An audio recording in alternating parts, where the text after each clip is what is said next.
mga sangay at pananaw sa economics, at mga ekonomista.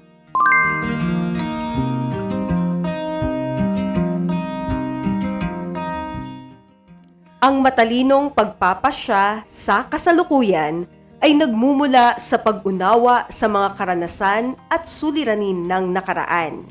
Ang pag-aaral ng economics ay tumutulong upang maunawaan ang epekto ng limitadong pinagkukunang yaman at malinang ang kakayahang magsuri at magtakda ng wastong prioridad sa pang-araw-araw na pamumuhay. Balikan natin ang tungkol sa kakapusan, sa aral ng nakaraan, umuunlad ang bayan. Scarcity ka ba? Kasi kulang ka sa sagot. Tukuyin kung tama o mali upang hindi magkulang ang pag-unawa sa kakapusan. Ang kakulangan o shortage ay permanenteng kalagayan na hindi malulutas ng pamahalaan. Mali. Ang kakulangan o shortage ay pansamantalang kalagayan na maaaring malunasan. Ang kakapusan o scarcity ay dulot ng walang hanggang pangangailangan at limitadong pinagkukunang yaman. Tama. Ayon kay Thomas Robert Malthus, mas mabilis dumami ang pagkain kaysa populasyon. Mali. Ayon kay Thomas Robert Malthus, mas mabilis dumami ang populasyon kaysa pagkain. Ang relatibong kakapusan ay bunga ng likas na limitasyon ng mga pinagkukunang yaman tulad ng langis. Mali. Ang lubos na kakapusan ay bunga ng likas na limitasyon ng mga pinagkukunang yaman tulad ng langis. Ang White Elephant Projects ay mga proyektong lubhang nakatulong sa ekonomiya. Mali. Ang White Elephant Projects ay mga proyektong hindi gaanong napakinabangan. Ang wastong pag-unawa sa mga hamon ng kakapusan at kakulangan ay mahalaga upang makita kung paano naaapektuhan ng limitadong yaman ang pagpapasya ng tao at ng lipunan. Sa pamamagitan nito nagiging malinaw kung bakit mahalaga ang masusing pagsusuri sa paggamit at pamamahagi ng pinagkukunang yaman. Ito ay nagsisilbing pundasyon upang higit na maunawaan kung paano pinag-aaralan at sinusuri ang mga suliraning pang-ekonomiya upang makabuo ng mas epektibong pagpapasya para sa sarili, pamayanan at bansa. Sa araling ito, layuning maunawaan ang mga sangay ng economics, mga pagdulog o approach sa pagsusuring pang-ekonomiya, at ang mga ambag ng mga kilalang ekonomista sa paghubog ng makabagong ekonomiya. Sa pag-aaral ng iba't ibang suliranin at pagpapasya sa lipunan, mahalagang maunawaan na may iba't ibang saklaw ang pagsusuri sa ekonomiya. May mga usaping nakatuon sa individual at maliit na unit ng ekonomiya. Mayroon ding tumatalakay sa kabuuang kalagayan ng bansa. Mga sangay ng economics. Ang microeconomics ay sangay ng economics na sumusuri sa kilos at gawi ng maliliit na unit ng ekonomiya, tulad ng mamimili, producer at pamilihan. Saklaw nito ang mga konsepto tulad ng demand, supply, presyo at pagnenegosyo ng mga individual at negosyo sa iba't ibang estruktura ng pamilihan. Samantalang ang macroeconomics naman ay sangay ng economics na sumusuri sa kabuuang ekonomiya. Saklaw nito ang pag-aaral ng pambansang kita, antas ng pag-eempleyo, implasyon at mga patakarang pang-ekonomiya na ipinatutupad ng pamahalaan. Tinatalakay nito ang mga usaping may kinalaman sa pambansang ekonomiya at ang papel ng pamahalaan sa pagpapatakbo at pagpaplano nito.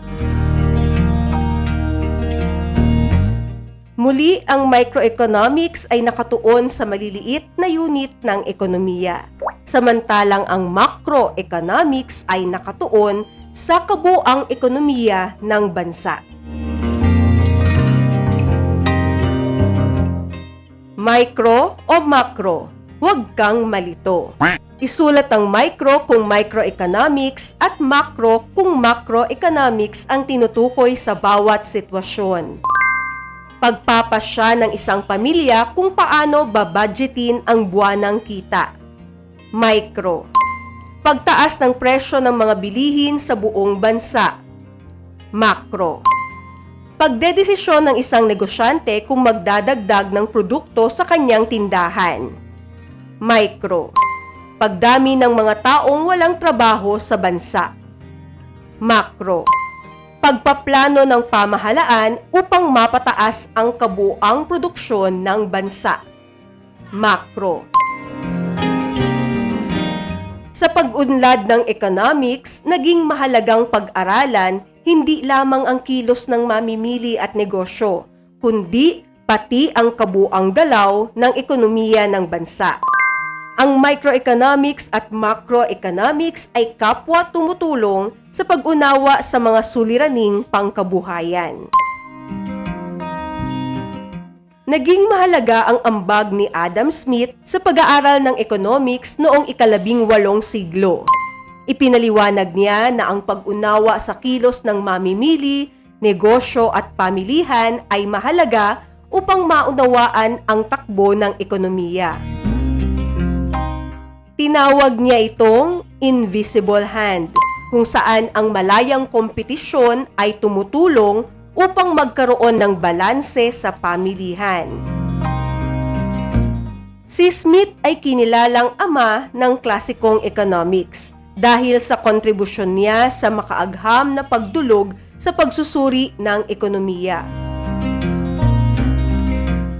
Nagbago ang pagtingin sa economics nang maganap ang Great Depression noong 1930. Naging malinaw na hindi sapat ang pag-aaral lamang sa maliliit na unit ng ekonomiya upang masolusyonan ang malalaking suliranin tulad ng unemployment at pagbagsak ng ekonomiya. Dahil dito, higit na nabigyang pansin ng pag-aaral sa kabuuang ekonomiya o macroeconomics. Pinalawak ni John Maynard Keynes ang pag-aaral ng macroeconomics sa kanyang akdang The General Theory of Employment, Interest and Money noong 1936. Ipinakita niya na mahalaga ang papel ng pamahalaan sa pagpapanatili ng katatagan ng ekonomiya, lalo na sa panahon ng krisis at kawalan ng balanse sa pamilihan. Magkaiba man ang focus ng microeconomics at macroeconomics, magkaugnay pa rin ang dalawang ito.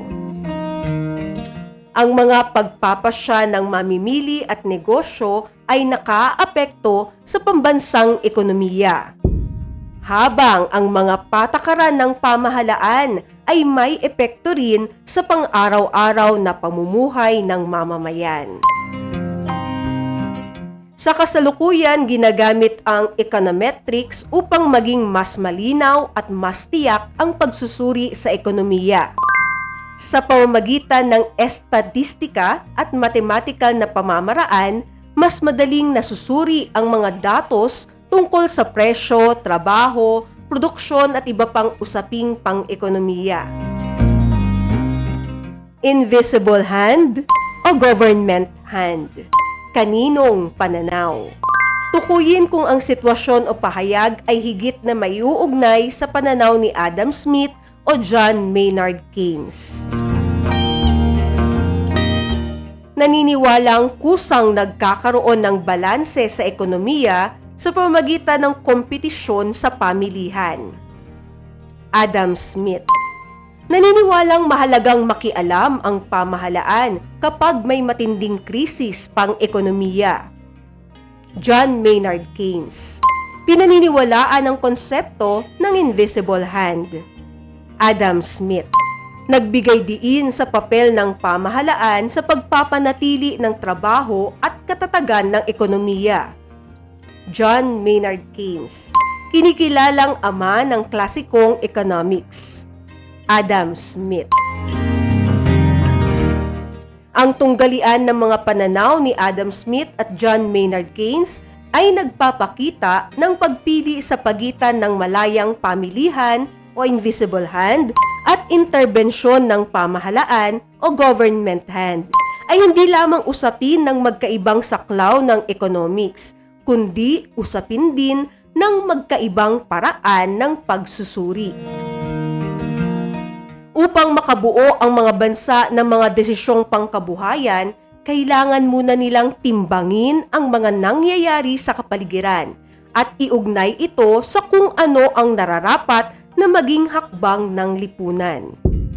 Ang ganitong magkaibang oryentasyon sa pagtingin sa mga suliraning pang-ekonomiya ang nagbigay daan sa pag-usbong ng dalawang pangunahing pagdulog o pamamaraan sa pagsusuri, ang positive economics at normative economics. Ang positive economics ay tumutukoy sa pagsusuri ng ekonomiya batay sa aktwal na pangyayari at datos. Sinasagot nito ang tanong na ano ang nangyayari o ano ang maaaring mangyari. Sa pagdulog na ito, walang ibinibigay na opinyon o paghuhusga. Layunin lamang nitong ilarawan at ipaliwanag ang mga pangyayaring pang-ekonomiya ayon sa totoong impormasyon. Bahagi ng positive economics ang descriptive economics na nakatuon naman sa pangangalap at paglalarawan ng datos tungkol sa ekonomiya. Mahalaga ang papel ng mga estadistika upang maipakita ang tunay na kalagayan ng bansa sa larangan ng presyo, populasyon, trabaho at produksyon. Isa sa mga pangunahing ahensyang nangangalap ng ganitong mahalagang katotohanan sa Pilipinas ay ang Philippine Statistics Authority o PSA. Ang mga impormasyong inilalabas nito ay nagsisilbing gabay sa pagpaplano at paggawa ng mga programa at pulisiya ng pamahalaan. Mula sa mga datos na ito, pumapasok naman ang economic theory na tumutukoy sa pagbuo ng mga paliwanag at interpretasyon mula sa mga nakalap na impormasyon. Dito sinusuri ang ugnayan ng sanhi at bunga sa ekonomiya. Halimbawa, sa pamagitan ng teorya, may paliliwanag kung bakit tumataas ang presyo kapag kulang ang supply. O kung bakit bumababa naman ang demand kapag mataas ang halaga ng produkto sa merkado. Samantalang ang normative economics ay tumutukoy sa pagsusuring nagbibigay ng opinyon, mungkahi o pananaw kung ano ang mas nararapat gawin upang mapabuti ang kalagayan ng ekonomiya. Sinasagot nito ang kritikal na tanong na ano ang dapat gawin. Halimbawa nito ang mga pahayag na nagsasabing dapat dagdagan ang sahod ng manggagawa o palawakin ang ayuda ng pamahalaan upang masugpo ang kahirapan. Dahil ang focus ng normative economics ay nakatuon sa paggawa ng mga rekomendasyon, pagpili ng direksyon at pagbabalangkas ng mga konkretong patakaran ng pamahalaan, ang pagdulog na ito ay tinatawag din bilang policy economics. Sa isyung pang-ekonomiya, makikita ang pagkakaiba ng dalawang pagdulog. Sa positive economics, kapag tumataas ang presyo ng gasolina, madaragdagan ang gastusin ng mga mamamayan. Samantalang sa normative economics, dapat bawasan ng pamahalaan ang buwis sa gasolina upang mapagaan ang gastusin ng mga mamamayan. Dito makikita kung alin ang nagpapahayag ng katotohanan at alin ang nagbibigay ng mungkahi. Econo-analyze. Ano ang nangyayari at ano ang nararapat? Isulat ang positibo kung ang pahayag ay nagsasaad ng totoong nangyayari batay sa datos. At normatibo kung ito ay nagsasabi ng nararapat gawin o opinyon. Ang inflasyon ay umabot sa 4.5% noong nakaraang buwan. Positibo. Ang pagtaas ng presyo ng langis ay nagpapataas ng pamasahe. Positibo. Dapat unahin ng pamahalaan ang ayuda kaysa mga kalsada. Normatibo. Ang PSA ang nangangalap ng datos tungkol sa ekonomiya. Positibo. Marapat itaas ang sahod ng mga manggagawa. Normatibo. Ipinakikita ng positive at normative economics na may iba't ibang paraan ng pagsusuri sa mga usaping pang-ekonomiya. Ang ilan ay nakatuon sa paglalarawan ng mga pangyayari batay sa datos, habang ang iba naman ay nagbibigay ng mungkahi kung ano ang nararapat gawin upang mapabuti ang kalagayan ng ekonomiya. Ang mga pagdulog na ito ay higit na napaunlad ng mga ekonomistang nagbigay ng mahalagang teorya at kaisipan sa pag-aaral ng economics. Mga kilalang ekonomista at kanilang kontribusyon. Si Adam Smith, David Ricardo at John Baptist Say ay kabilang sa mga ekonomistang nagsulong ng klasikal na economics at malayang pamilihan. Ipinakilala ni Adam Smith ang konsepto ng invisible hand kung saan pinaniniwalaang ang malayang kompetisyon at pansariling interes ay maaaring makatulong sa pag-unlad ng ekonomiya. Samantala, nakilala si David Ricardo sa Theory of Comparative Advantage na nagpapakita ng kahalagahan ng espesyalisasyon at kalakalan sa pagitan ng mga bansa. Si John Baptist Say naman ay nagpakilala ng Say's Law na nagpapaliwanag na ang produksyon ay lumilikha ng kita na nagiging batayan ng demand sa pamilihan. Muli sina Adam Smith, David Ricardo at John Baptist Say ay nakatuon sa malayang pamilihan, kalakalan at produksyon. Samantalang nagbigay naman ng mahalagang ambag sina John Maynard Keynes, James Tobin at Joanne Robinson sa pag-unlad ng macroeconomics. Binigyang diin ni Keynes ang mahalagang papel ng pamahalaan sa panahon ng krisis pang-ekonomiya, lalo na sa pagpapasigla ng demand at empleyo. Samantala, nag-ambag si James Tobin sa pagsusuri ng pananalapi, pamumuhunan at ugnayan ng salapi at ekonomiya. Si Joanne Robinson naman ay nakilala sa mga ambag sa post-Keynesian economics, imperfect competition at pagsusuri sa paglago ng ekonomiya. Muli sina John Maynard Keynes, James Tobin at Joanne Robinson ay nagbigay diin sa macroeconomics at papel ng pamahalaan. Samantalang nagbigay naman ng mahalagang ambag sina Irving Fisher, Milton Friedman at Thomas Robert Malthus sa pag-aaral ng salapi, ekonomiya at populasyon. Nakilala si Irving Fisher sa kanyang quantity theory of money, samantalang si Milton Friedman naman ay naging tanyag sa monetarism at pagsusuri sa money supply. Samantala, ipinaliwanag ni Thomas Robert Malthus sa kaniyang teorya tungkol sa populasyon ang maaaring epekto ng mabilis na paglaki ng populasyon sa limitadong pinagkukunang yaman. Muli sina Irving Fisher, Milton Friedman at Thomas Robert Malthus ay nagbigay ng mga pananaw tungkol sa salapi, money supply at populasyon. Samantalang nagbigay naman ng mahalagang pananaw sina Friedrich Hayek, Ludwig von Mises at Karl Marx tungkol sa ekonomiya, pamilihan at kapitalismo. Nakilala si Ludwig von Mises sa praxeology o pag-aaral ng kilos at pagpapasya ng tao at sa kanyang mga ideya tungkol sa business cycles. Si Friedrich Hayek naman ay nagsulong ng malayang pamilihan at limitadong pakikialam ng pamahalaan sa ekonomiya. Samantalang si Karl Marx ay naging kritikal sa kapitalismo dahil binigyang pansin niya ang kalagayan ng mga manggagawa, ang tunggalian ng mga uri sa lipunan at ang hindi pantay na pamamahagi ng yaman at kapangyarihan sa produksyon.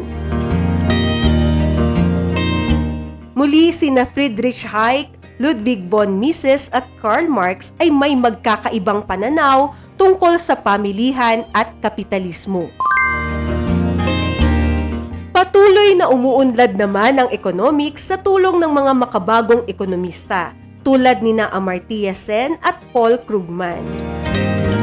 Nakilala si Amartya Sen sa capability approach at sa kanyang mga pananaw tungkol sa human development na nakatuon sa kapakanan, kalayaan at kalidad ng buhay ng tao. Samantalang naging mahalaga naman ang ambag ni Paul Krugman sa larangan ng pandaigdigang kalakalan, New Trade Theory at International Economics. Muli sina Amartya Sen at Paul Krugman ay nagpalawak ng mga makabagong pananaw sa economics.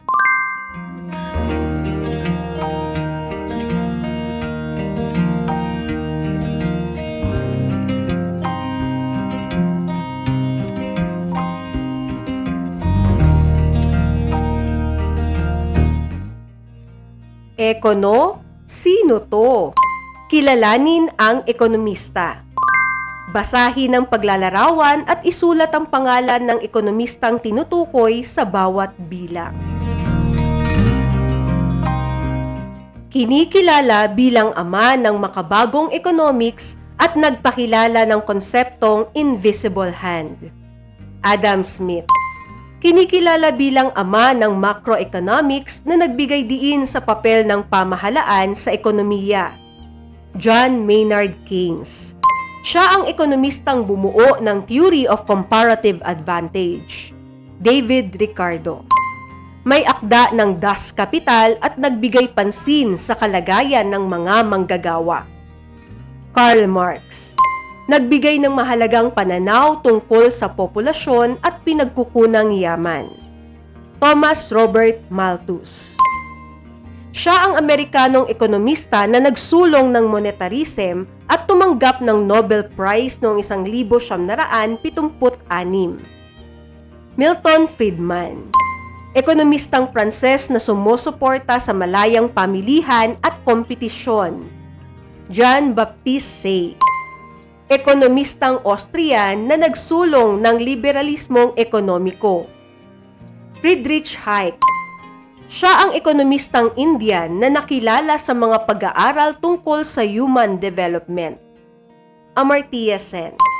Siya ang Amerikanong ekonomista na nakilala sa mga pag-aaral tungkol sa international trade at new economic geography.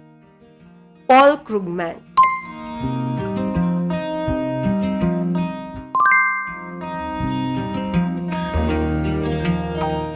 Mga kilalang ekonomista. Eco Express. Magkakaibang talino, malikhaing pagkatuto. Batay sa paksa, pumili ng isang paraan o estilo ng pagtatanghal. Sangay ng economics, pagdulog sa pagsusuri, mga ekonomista at ambag. Maaring mamili sa visual, auditory, kinesthetic o linguistic. Rubrik sa pagmamarka. Mula sa sambahayan, tungo sa bayan. Ako bilang matalinong economic planner. Sa araw-araw, tahimik nating nararanasan ang pagtaas ng presyo ng bilihin, limitadong baon at mga balitang may kaugnayan sa ekonomiya. Sa mga datos ng Philippine Statistics Authority, nakikita natin ang tunay na kalagayan ng bansa. Ngunit sa loob ng bawat tahanan, mas ramdam ang realidad kung paano pagkakasyahin ang kulang at kung paano pipili sa pagitan ng gusto at kailangan. Dito nagsisimula ang pagiging isang responsableng mamamayan. Sa maliliit na desisyong may malaking epekto. Bakit kaya dapat maunawaan ng kabataan na ang maliliit na desisyong ginagawa araw-araw ay may kakayahang makaapekto sa pamilya, komunidad at bansa? Eco, puno ng kaalaman. Eco Tree Organizer. Gumuhit ng puno sa kwaderno, punong katawan, ilagay ang economics, unang sanga, mga sangay, ikalawang sanga, mga pagdulog, ikatlong sanga, mga kilalang ekonomista, at ang mga bunga ay ambag sa pag-unlad ng ekonomiya. Halimbawa,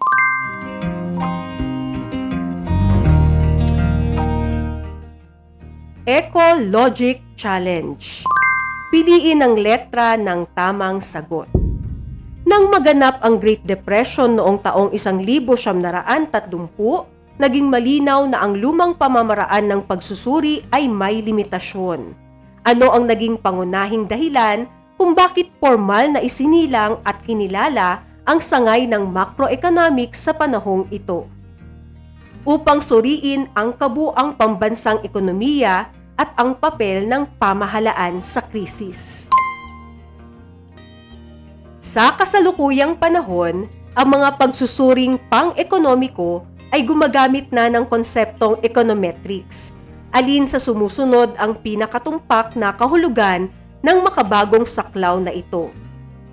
Ito ay ang paggamit ng estadistika at matematika upang maging konkreto ang pagsusuri.